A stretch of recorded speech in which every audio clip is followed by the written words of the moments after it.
today is anyone in the back 8 rows has to give blood after the meeting. It's your choice. With that, we are going to indulge you. We're going to go into closed session. We'll meet in closed session. Oh, we need to take the roll first? Let's take the roll first. May we? Thank you, Doug.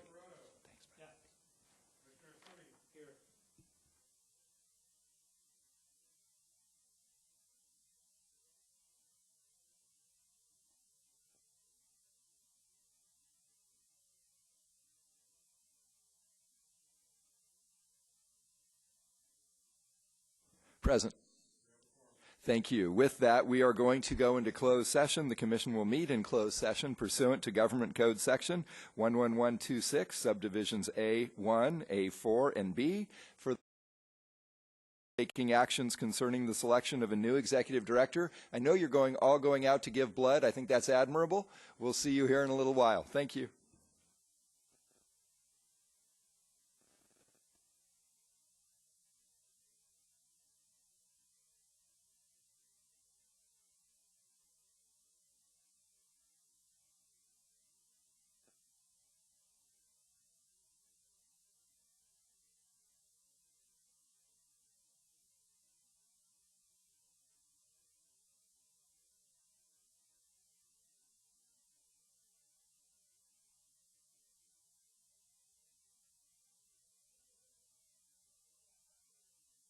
On break. We're going to jump right back in. I'm going to report back from our closed session. No decisions were made by the Commission. Again, the closed session was about the selection of a new executive director.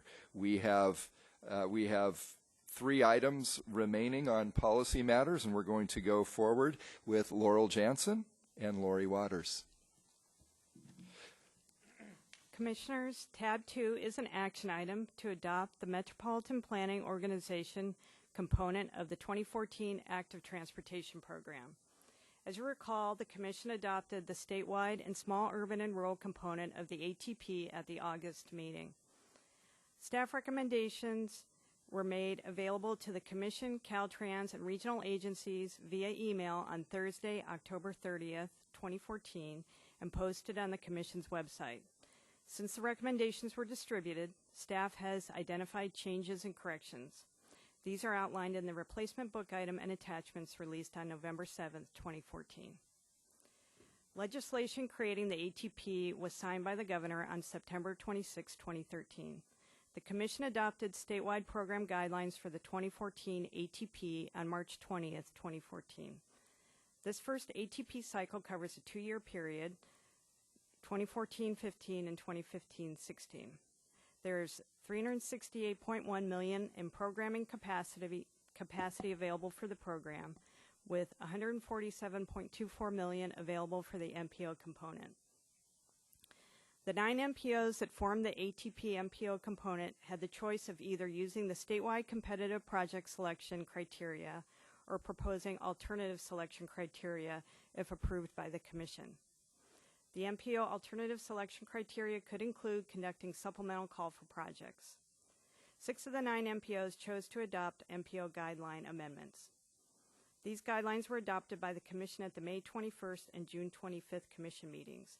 The MPO programming recommendations were due to the Commission on September 30th, 2014.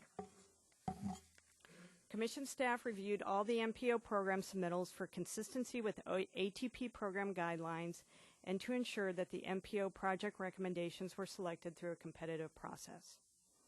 8 of the 9 MPOs are bringing forward their programming recommendations at this time. The San Diego Association of Governments has requested to defer their program recommendation to the December 10th Commission meeting. The staff recommendation includes 115 projects, 89 of which benefit disadvantaged communities.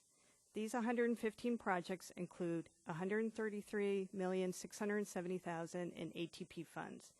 These projects have a total value of $608,021,000. The staff recommendation is essentially the same as what the MPOs have recommended. I would like to thank all the MPO staff for working so well with Commission staff to put together this program of projects. All the staff involved were very responsive and helpful in answering questions and providing supplemental information. After adoption this afternoon, there may be the need for more technical changes and corrections. As we've done with other programs, the proposed adoption resolution includes a clause that would authorize staff, in consultation with Caltrans and local and regional agencies, to make further technical changes, with all substantive changes to be brought back to the Commission for approval. Staff recommends your adoption of the Metropolitan Planning Organization component of the 2014 Active Transportation Program. However, before you take a vote on this item, several representatives from the MPOs would like to speak. Lori and Laurel, thank you for your excellent work on this. We're going to call up the 5 speaker cards. If you also have a speaker card that you haven't filled in yet, please give it to our staff to make sure that we hear all of you, but in an expeditious way. I'm going to ask you to limit your remarks to 90 seconds. I'll let you know when you have 10 seconds left. Let's start, and if we could line up everyone, please. Melissa Garza with Fresno Council of Governments, Rosa Park, Stanislaus Council of Governments, Kenneth Cow with the Metropolitan Transportation Commission, Renee DeVere-Oki with SACOG, and Sarah Jepson with SCAG. We'll start with Melissa Garza. Welcome. Thank you. And my name is Melissa Garza. I'm with the Fresno Council of Governments, and I just wanted to take this opportunity to thank the Commission and Commission staff for all of their hard work in this process. I specifically want to thank Commission staff Laurel Jansen and Lori Waters and David Gianco, because they worked long hours with the regions, and I feel like we've actually developed a strong bond throughout the process. We would also like to highlight that the Fresno COG received $3.9 million in ATP for the region for the 2 years of programming, but there's still $12 million worth of great sustainable projects that need a place in a home. Our region recently adopted the first sustainable community strategy, and the 15 projects that you see today will greatly assist in the implementation of our SES. Though you may think that we have what seems to be small projects in comparison to other areas of the state, please rest assured that these projects will go a long way in addressing the needs of our communities. For small rural communities like the city of Kerman, pedestrian improvements such as the one being recommended today are significant improvements to everyday life. Kids actually don't have a bus to ride to school because there are no school buses in the area. Most of the community members are farm workers, and they leave very early in the morning to go to school, to work, and wishing that their children will make it safely to and from school. We hope that in the future we can successfully obtain either. Thank you. You can finish your sentence. Oh, okay. We just want to say that hopefully in the future we'll be able to obtain more grants through the statewide process, and we look forward to working with the Commission and Commission staff on the next cycle of the ATP. Thank you, Melissa Garza. We appreciate you being here today. We're going to go to Rosa Park and then Kenneth Cow. Rosa, welcome. Thank you. Good afternoon, Commissioner Chair and members of the Commission. I am Rosa de Leon Park, the Deputy Executive Director for the Stanislaus Council of Governments. The Stanislaus region also appreciates the opportunity to recommend approximately $2.2 million in active transportation projects.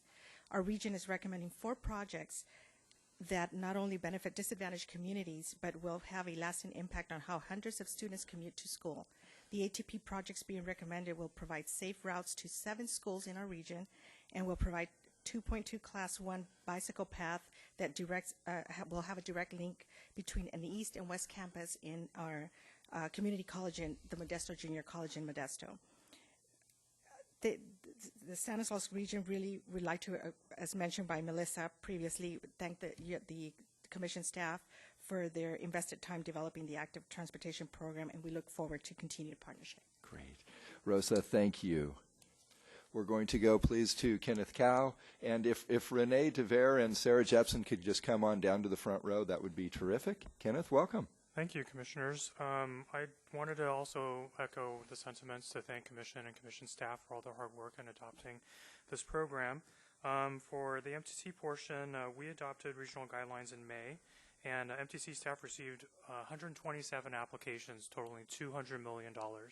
That $200 million was chasing after $31 million in available funding that we have. So we definitely had our work cut out for us. The projects were evaluated by 2 members of an 18-member multidisciplinary committee, and MTC adopted in September funding 11 projects totaling that $31 million. MTC also adopted a contingency list totaling $2.9 million should there be any failures or savings in Cycle 1. I would like to note that 69% of the approved funding would benefit communities of concern, which is MTC's definition of disadvantaged communities, and that greatly exceeds the requirement of 25%. Finally, recognizing that this is the first cycle of ATP, we believe that there is still room for improvement, and we will be closely working with our partners, CTC staff and Caltrans, to work on the next ATP cycle, which should be starting very soon. Thank you again for your consideration. Happy to answer any questions. Ken, excellent. Thank you. Renee DeVere? All right, Renee DeVere Oki here on behalf of SACOG today. SACOG had $9.8 million in funds available to distribute as part of Cycle 1. Our Cycle 1 focused on projects that would contribute to the furthering the implementation of a comprehensive biking and walking network in our area, especially focusing on first and last mile connectivity projects to school and transit. Our submitted list contains context-sensitive projects that are responsive to the diverse needs of our region. SACOG is both rural and urban in nature. What was interesting about this first call was this was our first six-county competitive call, and we worked closely with our RTPA partners, El Dorado County and Placer County. We conducted a multi-step review and recommendation process that was both quantitative and discussion-driven, and we used the flexibility granted in the state guidelines to come up with criteria that was unique to our needs. Overall, we were able to fund 11 projects. Those that rose to the top were a blending of safety and access and mobility. We received 45 applications, representing $48 million in requests, and we were able to successfully fulfill all of our $9.8 million available. And then I would like to thank Lori, Laurel, and then David, who's not here, for all their help in the process. It was a great learning endeavor for all of us, and look forward to Cycle 2. Thank you. Excellent. Renee, thank you. And Sarah Jepson with SCAG. Sarah, welcome. Thank you. Good afternoon. On behalf of SCAG, I want to thank you for the opportunity to provide comments on the MPO component of the Active Transportation Program and for your support more broadly of the Active Transportation Program. Active Transportation is a key component of the transportation network in Southern California region, and ATP is a critical funding source for addressing our regional needs. As part of our RTP SCS, the SCAG region is committed to tripling our investment in active transportation. The region anticipates spending over $6 billion by 2035. And this active transportation program is a substantial support and helps us achieve our goals. So thank you. As required by the legislation and the guidelines, the regional program we are asking you to approve today was assembled by SCAG and approved by our regional council with the support of the County Transportation Commission, CTC, and Caltrans staff. The projects included in the program were selected from those that remained unfunded after the statewide competitive selection process. We believe this approach worked well in our region. It simplified the application process for the applicants while still allowing the flexibility we need in our very diverse region. So thank you for this flexibility. The Southern California Regional Program allocates $78.2 million to a broad range of projects across our region. 5% of the funds are dedicated to planning. Because this is the first, this is a new program, our region felt strongly that planning needed to be supported, especially in disadvantaged communities. We thank you for your support of planning in this first round and hope that there'll be continued support for planning in the future. 82% of our funds and that's time. Goes to disadvantaged communities. And anyways, thank you, and we look forward to Cycle 2. Excellent. Outstanding job by all of you, and thanks for submitting such wonderful projects for approval. Is there a motion for approval? There's a motion by Commissioner Assemi, seconded by Commissioner Gilmetti. Any conversation about this?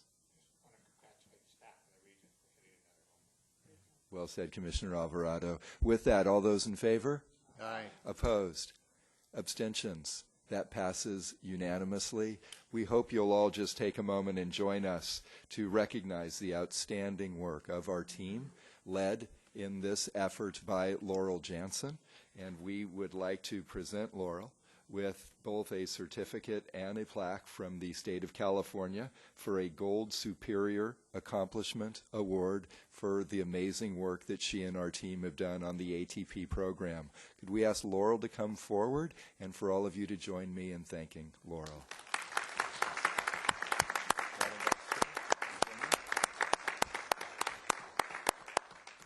Laurel, if you could come up here, then we won't have to jump over the top.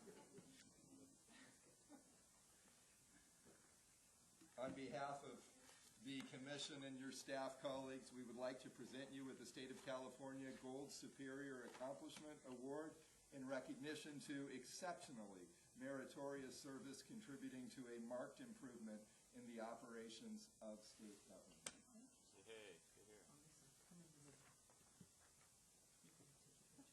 Oh, one more picture here. Right here, right here. Oh, you got it there? How about your badge? Badge is off. Take your badge off. Visitor badge off. There you go. Good job. You're smart, see? Excellent. Congratulations. Good job.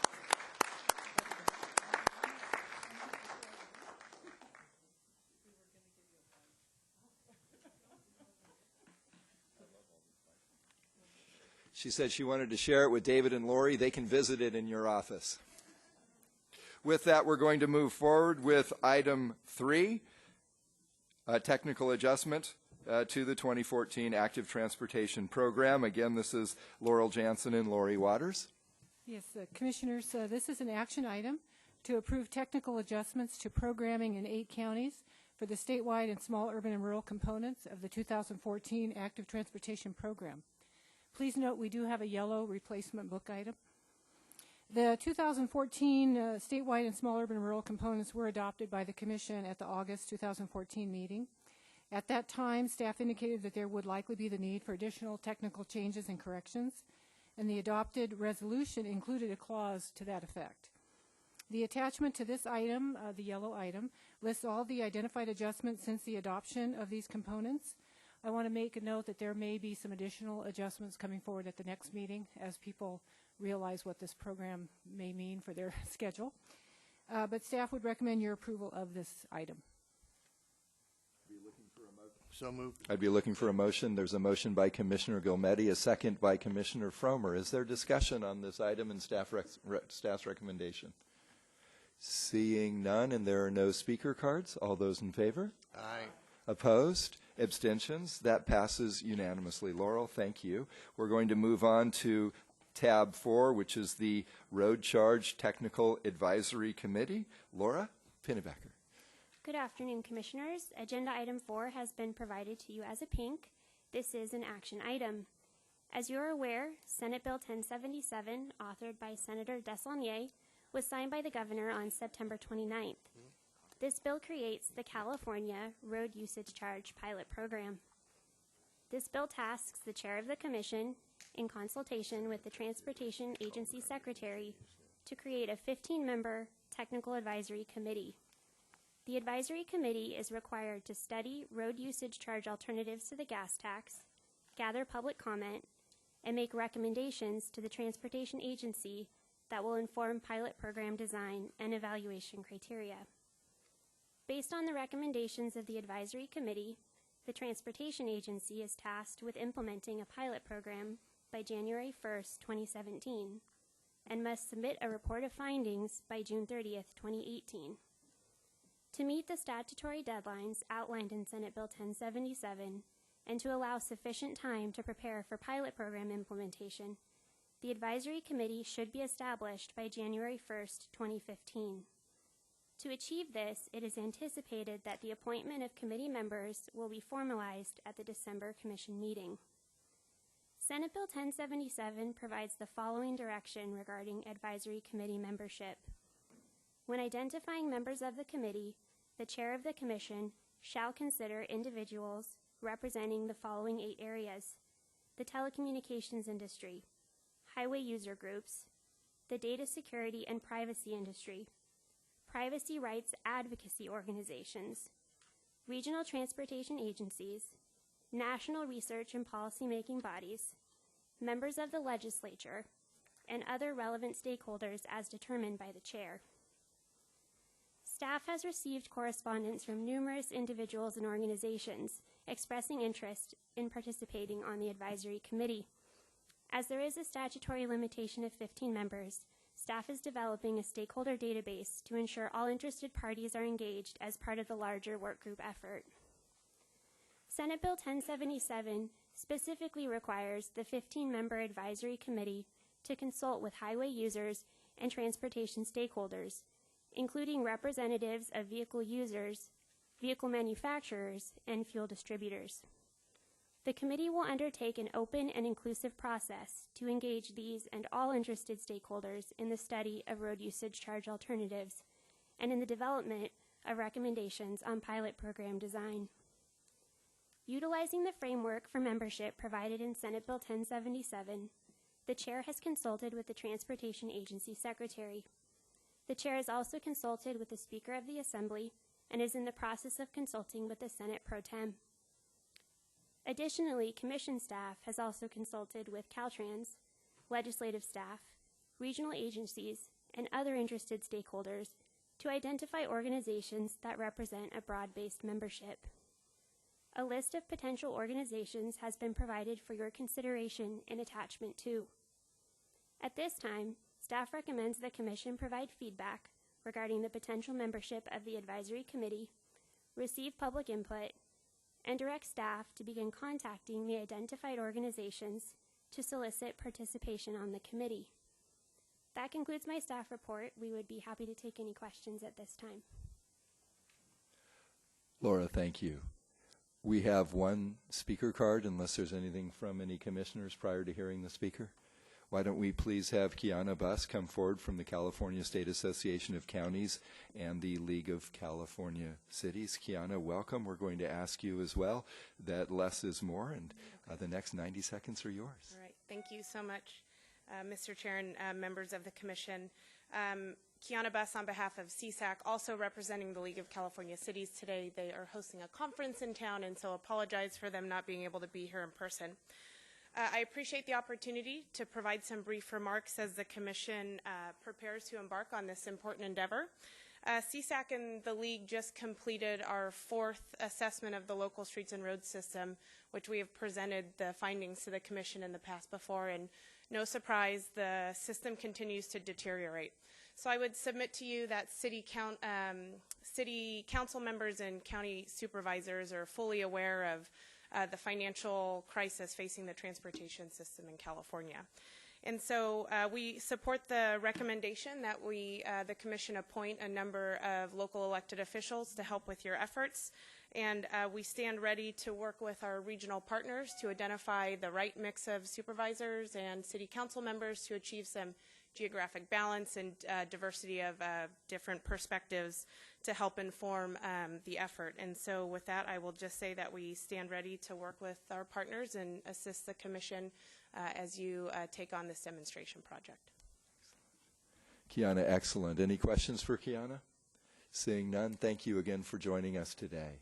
I'd be looking for a motion from the Commission. So there's a motion to accept the staff recommendation by Commissioner Assemi and seconded by Vice Chair Dunn. Is there further discussion from the Commission? Seeing none, we're the strong silent type today. All those in favor? Aye. Opposed? Abstentions? That passes unanimously. Again, Laura, Susan, staff, excellent job on preparing us for this important endeavor. Are there other matters or public comments?